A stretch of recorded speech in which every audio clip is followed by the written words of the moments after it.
He told them he loved them. They voted like he was family, and now the family farm is on life support. In Brookland, Arkansas, hundreds of farmers crammed into a hall this month, not to celebrate another bumper crop, but to plead for survival. One man stood up and stared down the ghost of a promise. "Mr. Trump, you looked at me and said, 'I love you.' Mr. Trump, I need to see the fruit of your love." The line landed like a prayer wrapped in betrayal. Because out here, loyalty has a price. Farmers gave Donald Trump nearly 80% of their votes in 2024. In county after county, they turned fields of soybeans into seas of MAGA red. And what did they reap? Bankruptcies doubling, crops rotting with no buyers, families whispering about whether the land will even pass to their children. This is the paradox of farm country under Trump. They voted for protection. They got punishment. Tariffs promised strength, but detonated their export markets. Federal aid programs that helped small growers reach schools and food banks vanished overnight. The very policies they thought would shield them are now grinding them into debt. Listen to Scott Brown, another Arkansas farmer. "You are going to lose 25 to 30% of the farmers in this country if they don't do something. And it's not just here, it's everywhere." A third of America's farms gone. The 1980s farm crisis replayed in high definition. And yet, the devotion lingers. In the pews, they still pray for Trump as much as they pray for rain. That's the bitter irony. A man who cast himself as the savior of rural America now presides over its slow suffocation. And still the applause lines echo. Farmers who rail against government handouts are now begging for bailouts again. The rugged independence myth smashed by an IOU to Washington. The heartbreak cuts deeper because it feels personal. These aren't coastal liberals calling the man a fraud. These are the people who gave him their fields, their towns, their future. They expected protection. They got tariffs, higher costs, and collapsing safety nets. Loyalty has turned into liability. Farmers know crops don't lie. If the soil's poisoned, the harvest fails. Trump's policies poisoned their markets, and the harvest is pain. The silence from the White House is louder than any campaign rally. So when Chris King says he's never been more worried about his kids and grandkids carrying on the farm, he isn't just speaking for Arkansas. He's voicing a generational fear that this time the legacy won't survive the politics, that the loyalty was wasted, and that the fruit of Trump's love tastes a lot like ashes. The bins are full, the buyers are gone, and the timing could not be worse.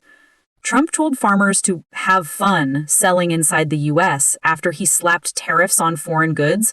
Fun?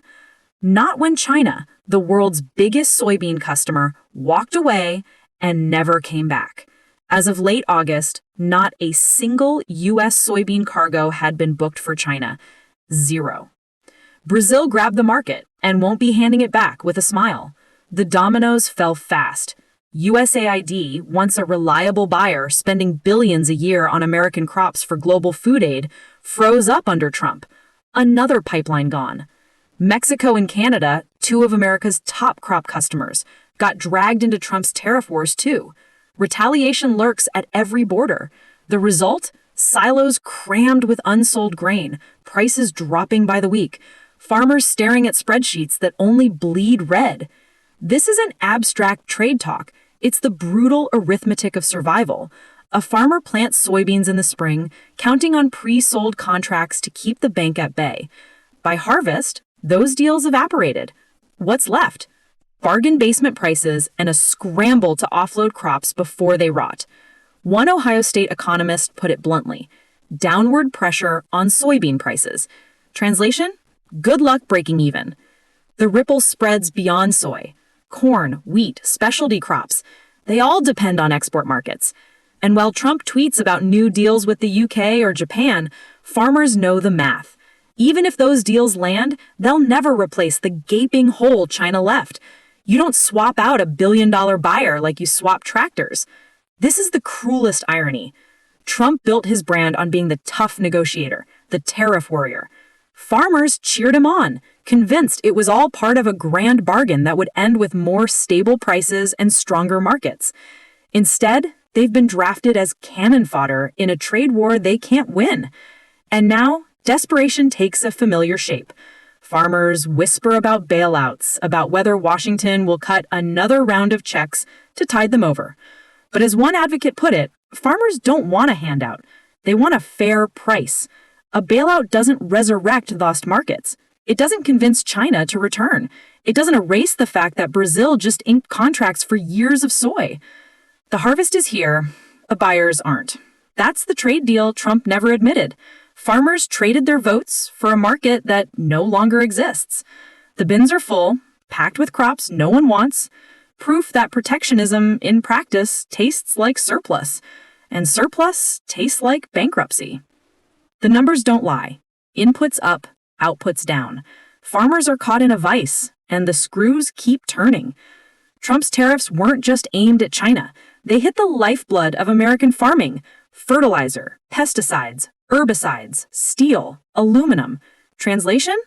Every acre costs more to plant, and every machine costs more to fix. A tractor repair that once hurt now bleeds. A new combine? Forget it.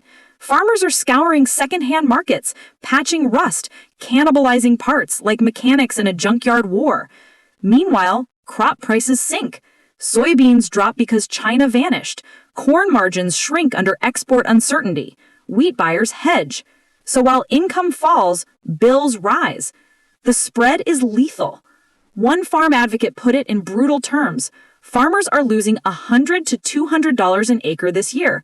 Multiply that across hundreds of acres, and the numbers feel like a foreclosure notice waiting to be signed. This isn't just a season's misfortune. It's systemic. Farmers depend on forward planning. Fertilizer bought months in advance. Seed prices locked in for years. When tariffs jack up input costs overnight, the farm budget explodes before a single seed hits the dirt. And when prices collapse at harvest, there's nothing left to balance the books. The irony: some farms do gain on paper from import tariffs, seasonal crops with little competition, but those slivers can't offset the wreckage. Most farmers don't need protection from foreign lettuce. They need access to global buyers, stable input markets, and a cost curve that doesn't laugh in their faces. Here's the kicker. John Deere, the farm machinery giant, admitted tariffs on steel and aluminum alone would cost it $600 million in 2025.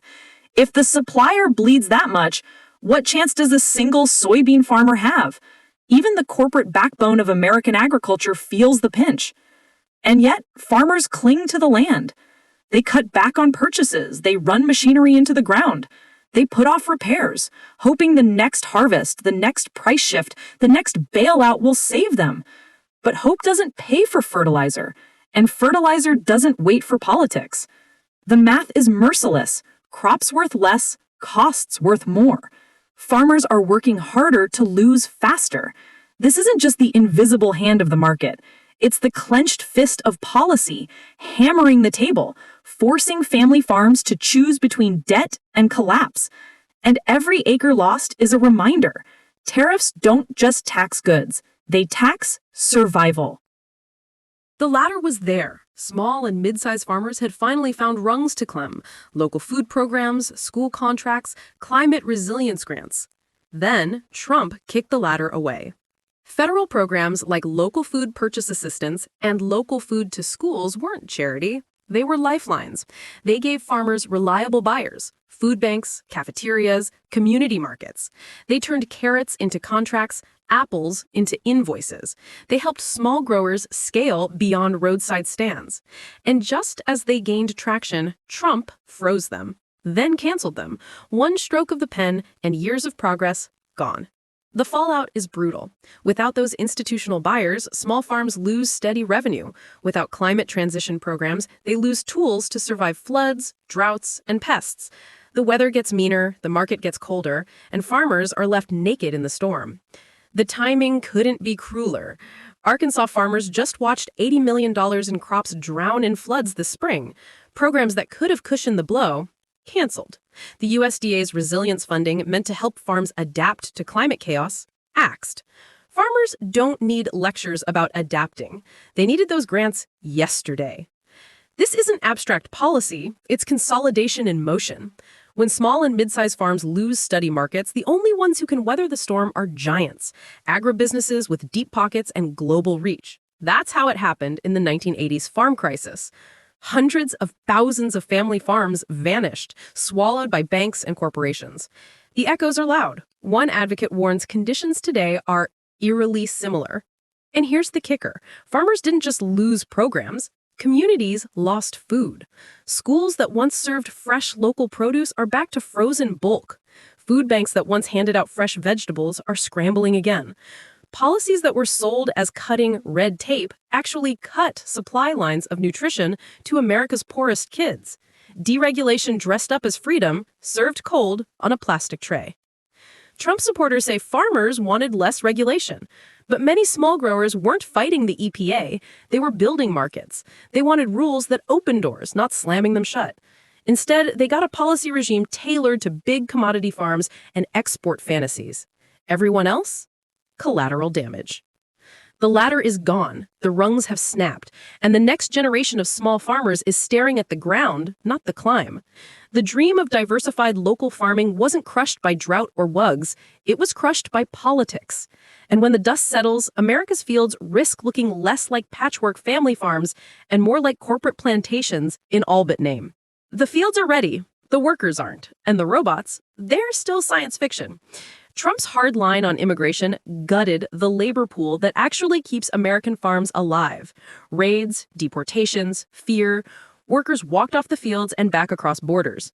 Farmers who once counted on crews of experienced pickers now face empty rows at harvest. And here's the irony. Americans who shout, "Immigrants are stealing our jobs," aren't lining up to sweat 12 hours in a strawberry patch for poverty wages. The math is cruel. Nearly 88,000 farm jobs go unfilled each year. Fruit doesn't wait, vegetables don't pause. A single missed week in harvest means millions in lost crops. Yet instead of solutions, farmers get speeches. Politicians promise better enforcement. Farmers get rotting fields. Enter the shiny pitch. Automation! Machines that punch seed holes, shake nuts from trees, scorch weeds. Sounds like salvation. Except California regulations, written when disco was still alive, ban fully autonomous machines in fields. Every robot needs a human babysitter. Driverless cars glide through San Francisco traffic, but on a tomato farm, the robot can't move without a chaperone. That's not innovation. That's theater. Meanwhile, aging farmers stare down the math. The average American farmer is pushing 60. Kids aren't rushing to inherit debt and busted machinery. Without labor, without automation, and without programs to bridge the gap, the next generation is slipping away. The risk isn't just unpicked crops, it's abandoned farms. And yet the rhetoric rolls on. Trump paints himself as the farmer's champion, railing against regulations, promising prosperity. But the lived reality is fields desperate for hands, farms begging for workers, and policies that treat human labor like a disposable prop. Critics see the hypocrisy. Deport immigrant labor, then cry about shortages. Block farm robots, but greenlight driverless Ubers. Preach about protecting family farms, then kidnap the very labor that sustains them. It's a circus, and the farmers are the ones paying the ticket price. The cruel joke? Farmers didn't want handouts, they wanted help harvesting. Instead, they got a political agenda that cuts labor without supplying an alternative. Robots may one day save the harvest, but not this year, not under these rules. So the strawberries rot, the peaches drop, and the farmers, Trump's most loyal foot soldiers, watch their livelihoods wilt, waiting for promises that never show up. That's not a labor shortage, that's a policy choice, and it's leaving America's farms to die on the vine.